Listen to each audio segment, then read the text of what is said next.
Assalamualaikum warahmatullahi wabarakatuh. Perkenalkan, saya Delusia Mufti. Saya dari Unit Taman Kutabumi. Di sini saya akan menjawab tugas video ketiga dari program kebimbaan.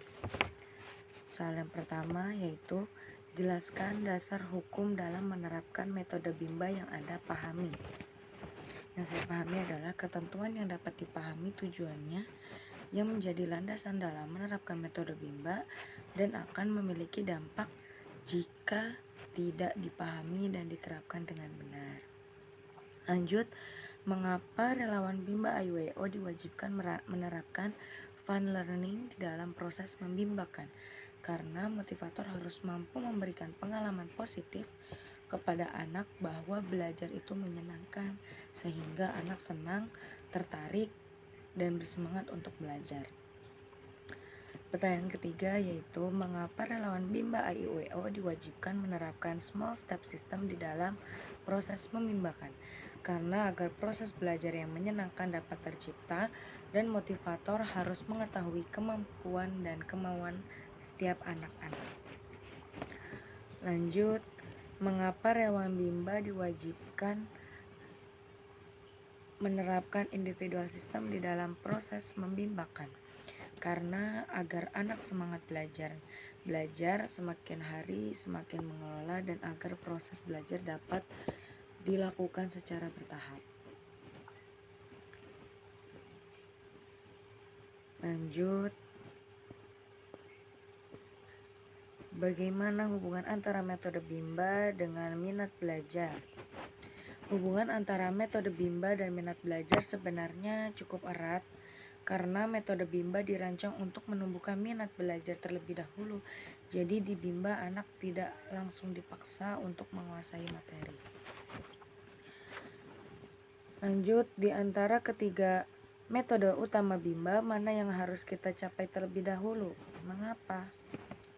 Menurut saya dari 3 metode tersebut yang harus dicapai dan dikuasai terlebih dahulu adalah fun learning. Mengapa fun learning? Karena kalau anak belum merasakan belajar itu menyenangkan, maka small step system dan individual system tidak akan berjalan dengan efektif. Lanjut, sudahkah Anda menerapkan teori belajar dan psikolog pendidikan dalam kehidupan sehari-hari? Berikan contoh konkret. Insya Allah sudah dan masih dalam proses. Contoh konkretnya yaitu ketika sedang membimbakan anak-anak, senang mengulang kembali kegiatan bermain sambil belajar.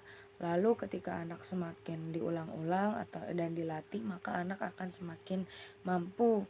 Dan anak yang senang dan mampu, ia akan semakin siap untuk mencoba hal yang baru dan itu akan meningkat lebih. Lanjut, ceritakan pengalaman Anda saat menerapkan metode bimba baik di bimba IWO maupun di lingkungan keluarga. Pengalaman saya ketika menerapkan metode bimba di bimba IWO atau lingkungan itu sangat berdampak positif sekali karena saya dapat belajar bagaimana cara membimbakan anak. Oh, seperti ini ya karakter anak berbeda-beda. Lalu tujuan hidupnya kita jadi tahu gitu, apa tujuan hidup kita gitu. Dan lebih bisa menjadi pribadi yang lebih baik gitu. Jadi saya mengambil positif dari bimba dan lingkungan sekitar dan lebih bahagia seperti itu. Lanjut, terakhir, apa dampak yang akan dirasakan jika seorang relawan bimba tidak memahami metode bimba? Nah, dampak yang dirasakan ketika